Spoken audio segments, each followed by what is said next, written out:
First and 10 at the 24. Martinez turns, hands it off. It's Mills inside the 20, 15, 10, 5, touchdown! Dedrick Mills! This is another edition of our Cornhusker Conversation. So we welcome in Nebraska running back Dedrick Mills. 3 games in, man. What's your Nebraska career been like so far? I mean, it was pretty decent. First 2 games kind of struggled. This 3rd game, I had to focus and really focus on footwork. And so I came out this game and I don't know, I just gave them all. Let's talk about when you first got here, what it was like, maybe your first few days, first week on campus, of what this new journey was going to be like for you. Your 3rd stop in college, of how you wanted to approach this one, and how you wanted to set the tone with your new teammates and your new coaches. I mean, I just came in. I already kind of established a relationship with some of my teammates, and then I most definitely had a relationship with a lot of my coaches with the process of getting here. Because it was a long process when they was helping me and standing on top of me and make sure I was getting things done. And I just knew once I got here, I had to, come right in and get to work, which is what Coach was texting me the whole time I was there at the JUCO. And just, being able to be a part of Nebraska, I just feel like I always tell everybody at WOW because of the fan base and because of the fans and the people that's here. They're just like family. Tell us about the first time you met Coach Held.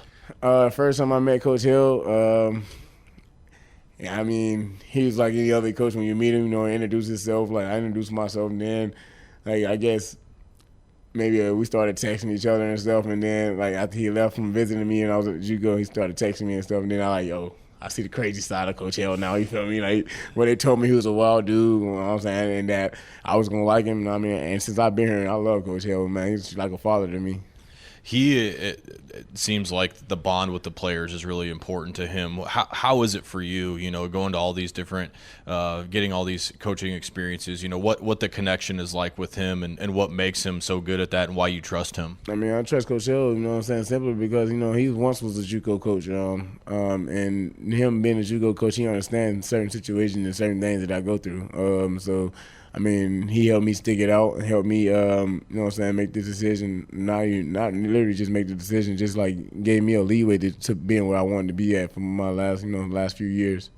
Let's back up a step further. What was the feeling when you first get to JUCO? Had a few of these conversations with guys now on our team coming from JUCO. It can be a pretty overwhelming feeling. How did you accept what this path was going to be like at junior college and maybe feel a little fire in the belly to get out of there and go start fresh somewhere else? Junior college, man, like I said, probably everybody else says, it's a struggle. It's a real tough experience, you know what I'm saying? I don't wish nobody to go through that, you know what I'm saying? I would rather for everybody to make it to this level where I'm at, first of all, before even going to junior college, because there's a lot of things you got to do on your own, a lot of things you got to take care of on your own, and you really need support out there, but you don't really have it, so you got to really have it in your mindset. You really got to have a mindset for a junior college.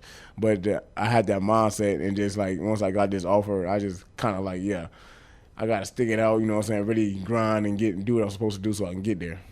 When you're going through the dog days of junior college and you live in Kansas and there's nothing around, where do you go for help? I mean, how do you get through those dog days and pull yourself through? I mean, just simply praying. I always pray, and then you always call family and people back home, call my coaches up here, letting them know how I was feeling, you know what I'm saying? And they was getting feedback of how I should approach things and how I should go about my day or go about things.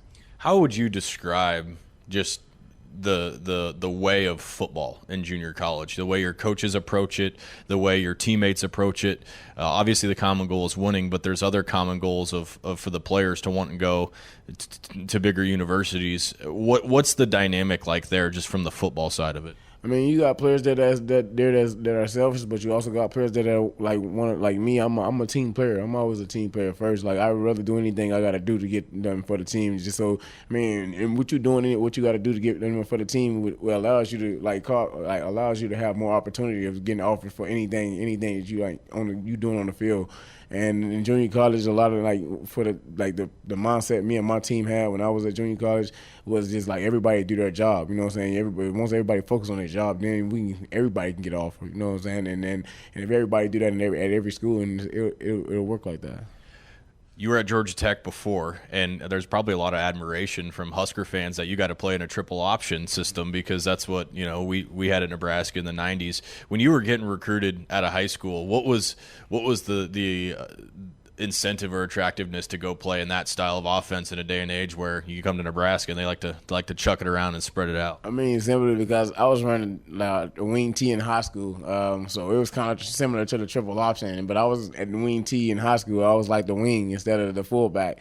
And so when I got the ball, I get the ball and just straight run through people. Like I wasn't trying to shake or none of that. But when I got to the Georgia Tech, the offense kind of like, I was like, yeah, it's pretty similar, easy. I got the plays, like almost the plays that I ran in high school was almost the same at Georgia Tech. So it was like, yeah, it came easy. And when I got there, I just started rocking it. What's the learning experience you brought from Georgia Tech through junior college to where you're at now, and how much maturing you had to do? What's kind of the lessons that you carry with you, and maybe the older you get, the message you're going to pass on to the younger guys? I mean, just take full advantage of the opportunity that you got. There's something I didn't do when I first got to Georgia Tech. I wasn't humble no more after my first season or whatever, or after my first game. And then when I really started doing good, I just wasn't humble no more. I started getting the big head, and I don't wish that. I don't want nobody to get the big head. You should always stay humble, and you know what I'm saying, and care about your team, your family, and everything that you know what I'm saying that you got going on. Because the family is like what's most important. You got to represent your family and also your team, and also your importantly yourself. Talk about your family. I mean, when you describe to your teammates that have never met people back home, what do you tell them? When I say, I mean, my people back, my family back home, you know what I'm saying, they everybody act like me, you know what I'm saying. I'm pretty energetic. Also, you know what I'm saying, I don't know, I just get everybody's attention for some reason, and that's pretty much my family, and we all do the same thing. I catch my mom's attention a lot, you know what I'm saying. I'm like the main source of the family. Everybody calls, just because everybody want to talk, you know what I'm saying. But I'm like the person that brighten everybody's day, so I enjoy my family. I enjoy, you know what I'm saying, if they need anything, I'm always there for them. What do they think of you coming to Nebraska and getting to be a part of something like this? I mean, my mom loved it, you know what I'm saying. She came up here for the first game. She didn't want to leave. She actually was thinking about moving up here. So, if she did, which I don't think she's going to do it, So, I mean, they like I said, they all loved it up here, and my whole family coming to the game next week for the Ohio State game. So it'll be even deeper. My grandma and granddaddy get to actually see and visit and live the experience that I'm living, and my mom already felt up here. That's amazing. Well, let's go back to early life, Dedrick. When was football something that Mom let you do, and then what was the beginning path for you in the sport? Well, Mom never really, it ain't nothing she always let me do. It's just my uncles had control of me when I was younger. So my uncles was always teaching me how to do certain things. My uncles played. I was trying to imitate my uncles them all the time because they was big high school stars in high school. And if they wouldn't got in trouble that they did, you know what I'm saying, they probably would have made it to the level I made it to. But basically, I feel like I'm living out their dreams, you feel me? Because it's something they wanted to do. And one of my uncles that always helped me get to camps, helped me do whatever I had to do to get where I'm supposed to be, where I'm at now, and to get to where I was at Georgia Tech when I first got there. I just, I thank him a lot because he, he allowed me, he taught me a lot of, football things, you feel me? And then when I first started playing football, when I first got into football, I started actually playing rec. I played 1 year of rec, and I started off with tackle. I never played, flag or anything. I always been the rough dude, so, and my uncle signed me up he seen me in the backyard, with my brothers, just four of us, seeing us in the backyard, and all of a sudden, I'm just lighting them up, shaking them, doing all type of things, you know what I'm saying? So he's like, oh, you real good at this thing, you feel me? So then he's like, you got to take it serious. So then I started saying football always been my life since then. Then you get to high school and you realize can be competitive, and then you get recruited. You get when you got your first recruiting letter. What do you remember who it was from and what your reaction was when you saw it? I think my first recruiting letter was from Georgia Tech actually, and when I first got it, and I was so excited because Coach Seawalt was coming down. He was the coach offensive line coach at Georgia Tech when I first got there. But he was coming down every weekend, just watching me at practice, and I'm like, all of a sudden out of nowhere, I started getting letters. This is 9th grade, you know what I'm saying? I'm getting letters out of nowhere. I'm like, I don't think I'm supposed to be getting this in 9th grade, And then out of nowhere, and he offered me in that grade, you know. And so then I really got excited, you know. And so then I started working harder, making sure my grades were straight, making sure everything was straight, so I wouldn't have no relapse or nothing.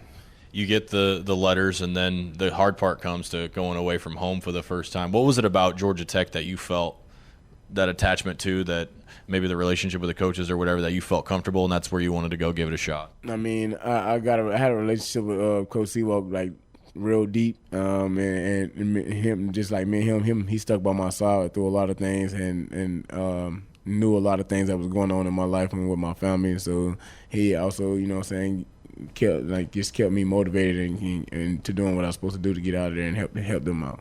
How much does it help get away from the past, things that happen in your life, when you put on the pads and you're on the football field and you got to worry about that? You got to worry about what hole you're running through and how you got to make that guy miss. What is it about that sport that brings that out in you?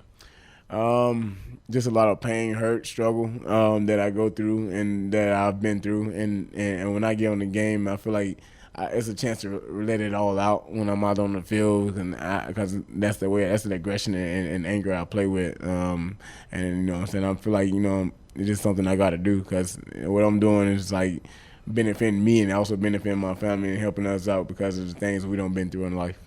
And you run with a lot of physicality, and you run with a lot of passion. What the play style that you're in right now with this offense, what's the feeling from Coach Frost in your conversation with him about how, at the beginning, when he saw you and how you would fit in what we're trying to do here offensively? I mean, he liked what I was doing. He liked the way I run the ball. I'm very aggressive when I run, and sometimes I get too aggressive, which was the reason I was going fast, you know. So that's when I started slowing down and just controlling myself and learning to play with that same aggression, but control it, you know. And so I appreciate him for allowing me to be here and actually running the ball here, you know what I'm saying. And he just loved me being. He just loved the physicality of me. You know, I'm very physical and I like contact. Scored a couple of touchdowns in the first game, but then popped a big one against Northern Illinois. When you're finally bust free and you're running down that sideline, how much relief? I know you got tackled, but how much relief when you popped up, going, man, okay, this is what I got to do, and this is working.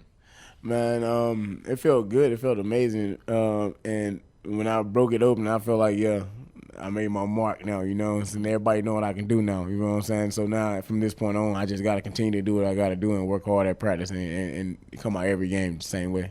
It's nice sitting down with him, man. It's nice to meet you. We're hoping we can turn this thing around and get it rolling for a little while. Congrats on the win last week. Let's get another one at Illinois. Oh, yeah, most definitely. We out of there.